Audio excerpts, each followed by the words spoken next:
What's up, y'all? Okay, real quick. Heavy trigger warning. Alright, for today's message. There are actually a few messages I'm going to drop today. Yeah, let's get started. Okay, so we're gonna talk about copycats, cheating, plagiarism, basically. Okay. So we're gonna start with an analogy, okay? So think about when you were in high school. I'm gonna say high school, okay? A lot of people are like, why is copying, why is plagiarism, like, why is it so harshly punished, right? There are people who have gotten kicked out of high school for plagiarism and copying and cheating on tests, etc. Exams, college level, people have gotten expelled from colleges for cheating, etc. We're going to talk about why it's so highly frowned upon in the 3D as well as in the eyes of God. All right. So, okay. You're in class, okay? It's test taking day. All right. You have no, let's just say it's a midterm exam, okay? You know this midterm coming up. All right. You haven't studied. You haven't been to no study groups. All right. You ain't done none. You haven't prepared any for the test, right? You come into the class, okay? Come into the class, and you sit specifically next to someone that you know they make good grades. They study. You know they study. You know they put in the time. You know they put in the effort. You know they go to the study groups. They stay after school type stuff. Or they study at home alone. Alright, cool. Alright, I'ma sit next to this person. Alright. So let me tell you a few things that happen when these things are done, okay? You you do not get to come in. You haven't done no work. All right? You don't get to come in, do no work, cheat, and get a good grade. All right? Let me break it down for you. You're not thinking much of it. All right? It's time to take the test. The whole room should be quiet. Keep your eyes on your own paper. Keep your eyes on your own test. Take your test. You have the person who is the cheater. Fear creeps up in them because they know they have not prepared. They have already prepared themselves to fail if they do it on their own, right? Let me tell you what happens when you cheat. All right, when you take your eyes off of your own paper, you start putting your eyes on the other paper, and you also, the first part is you start compromising the person with integrity who have put in their work to get a good grade. They have a goal. They have a plan. They have something they are working towards. You, on the other hand, you don't really got a plan. You're really just trying to skate through this hole and just get what you can get. I hate that for you.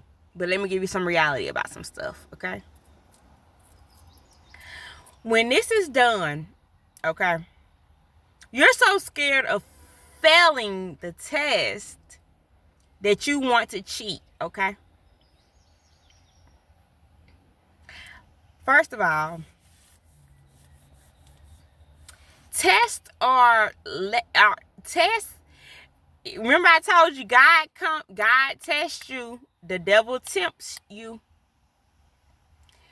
Tests are for you to see if you have learned your lessons. The teachings that have been given to you, did you learn anything from that? Let me show you how you shortchange yourself when you cheat, and then I go into the person that you cheating off of. For yourself, what you do when you shortchange yourself, when you cheat on a test, on an exam, in a race, in a marathon, I don't care what it is, okay? You have not done none of the work, yet you feel entitled. It's the entitlement for me. I'll get into that later. You feel entitled within yourself that you can get a good grade, even though you have done none of the work. You could take a shortcut and just make it to the top. No.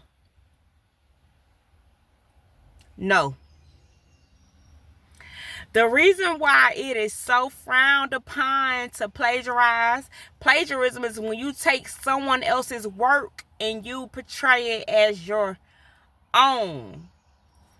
Let me tell you how deep it go on a spiritual level. A person's work, their words, remember I told y'all when people want to try to control the way you talk, the way you be, they want to try to control you. What comes, the out of a man's mouth comes the issues of their hearts. And that's not to say, there are a lot of people who have great hearts, good hearts. When you plagiarize and when you steal someone else's work, you are taking a hold of their essence, their energy. You are taking away what came up out of them that they were able to put on paper and make it make sense to others, to heal them, to tell a story, etc. All right? You don't get to do that. That's the first part. You don't get to do that. That's why it is so harshly punished. You have parents who'll be like, they didn't mean to plagiarize. If you do not cite someone else's work on your paper, you have used their quotes, you have used their words. That's their essence. That's their energy. That is their work. You can't steal someone else's stuff. You can't do that and portray it as your own. It's not yours. You are a liar, and now you are a thief. You are stealing, and this is not the truth. This is not your work. This is not your stuff. You can't do that. The entitlement that a lot of people have, you can't do this. Let me tell you something about God. He does not like that. This is why it's so harshly punished in the 3D, your human world. Because in the spirit, no, you can't do that. You can't take from someone else and portray it as your own. It does not belong to you. But let me break down to you what happens and how you shortchange yourself when you act in that manner, okay? For the cheater, okay?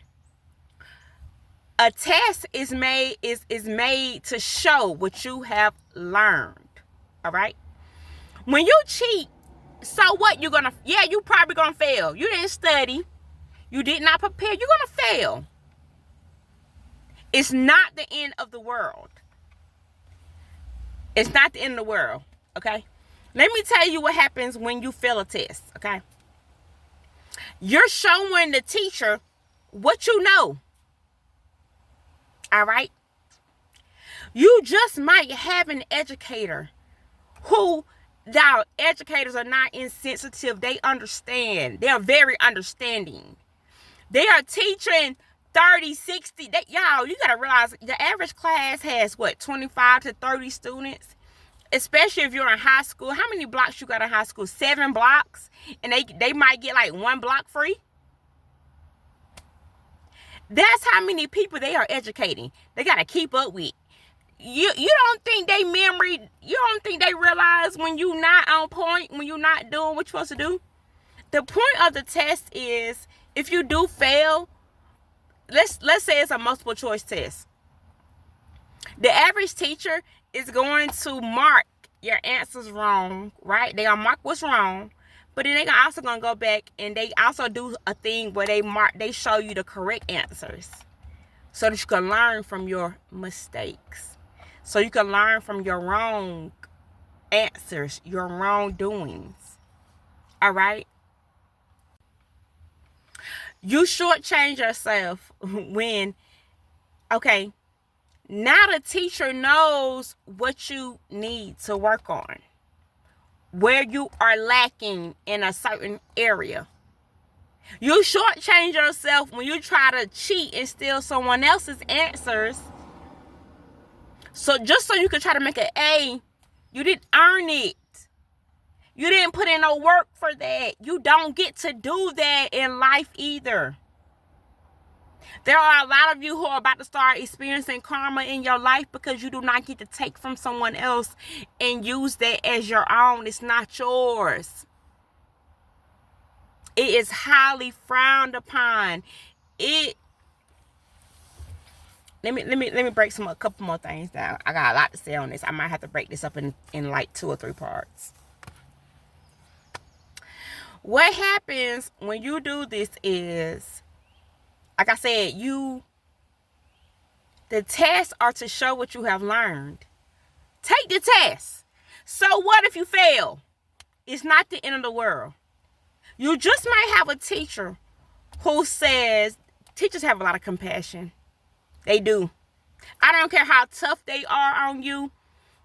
They have a lot of compassion. They wouldn't even be in this field if they didn't. Even the ones that y'all think are assholes and harsh, too hard on you.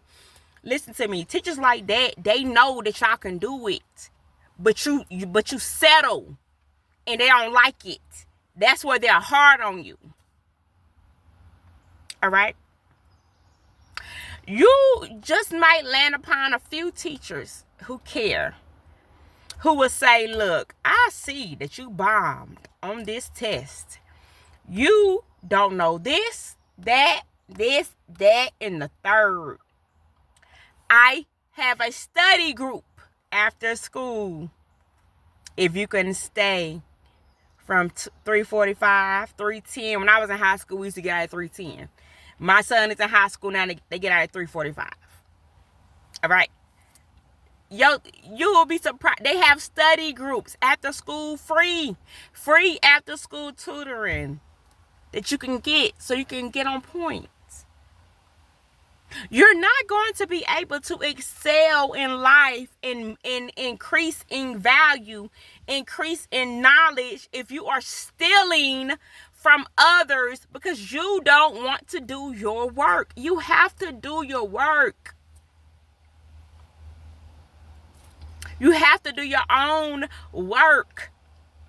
The benefits of bombing that test is the teacher sees what you know and what you don't know. They can help you. You might have to just put in a little bit extra time. You also have to remember, you didn't do no work before. You didn't do what was required of you to prepare. But now you're getting a second chance. All right? It's not the end of the world. You do not have to resort to stealing from someone else to try to make it look like you are valid. No, it's going to show in your work, baby. Because on the other part is, one day, guess what? That student might not be in class. Then who you going to cheat off of? Confirmation, my alarm just went off. Then who you going to cheat off of? You have your own. God says he know the plans that he has for you to prosper you, to give you hope, to give you a great future. It is a spit in God's face to tell him, I don't want to put in the work for what you got from me. Now I want to take somebody else. You don't get to do that. This is why it is so highly frowned upon. This is why people lose their licenses, their degrees. People get expelled from high school. They get expelled from college. You don't get to do that. All right? Let me tell you what else happens. When the cheating is caught in the classroom, not only have you exposed yourself, but now you have implicated, or you have put the person who's been putting in their work, putting their time, putting in their energy. They've been studying, they've been working because they got a goal they trying to reach, and they know this is necessary for them to be successful. Now you put eyes on them for people to think that they are in cahoots with you for being a cheater. You see how you don't think about nobody else but yourself? Now you have implicated someone else who ain't got no dealings in what it is you do, but you bullied them. They felt bullied. You don't think about the other person. They felt bullied to help you. Compromising their whole high school careers, compromising you got people, a lot of y'all have implicated people who are going to be y'all lawyers, y'all doctors. Y'all, college is for professional people. Trades and professionals. I'm not saying like social workers and stuff. I'm not saying that y'all not professionals. Y'all, education is important for you as well. Psychologists, sociology, everything is important. What I'm saying is, back in the day, the only people who needed to go to college were the people who were going to be in professional careers. All right? Doctors, lawyers, teachers, educators. You got your trade school teachers. Yes, all of that is important.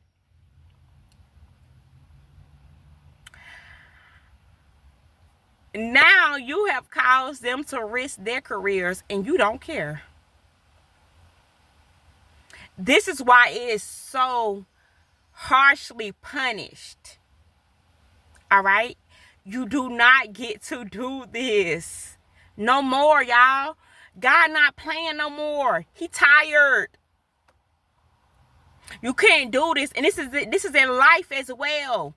You do not get to take from others. Portray it as your own work, as your own healing, and you have done none of the work.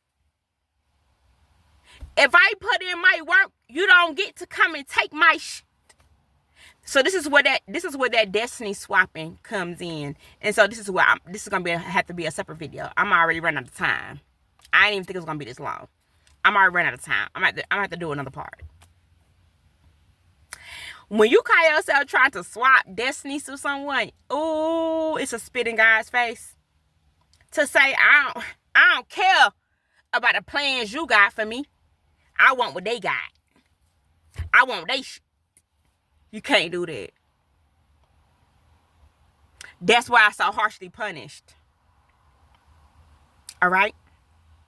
Some of you have forfeited your inheritances because some of you, God had plans for you to have way more money than the person that you're trying to steal from. It's a spit. It's an ultimate betrayal. It's a Judas kiss on God to say that you don't care about what he got for you. You want somebody else's stuff because you don't want them to have it. Because how dare they be smarter than you? How dare they put in more work than you? You can't do that. Okay? that scripture that says that the wealth of the wicked is laid up for the righteous, that is what that means. So when you try to betray someone who has done their work and you try to steal their destiny, let me tell you what you do. You forfeit your own inheritance and you lay it up for them. So they're going to get what's rightfully theirs and yours. Because you try to take a shortcut. You cannot do that. I'll see y'all for part 2.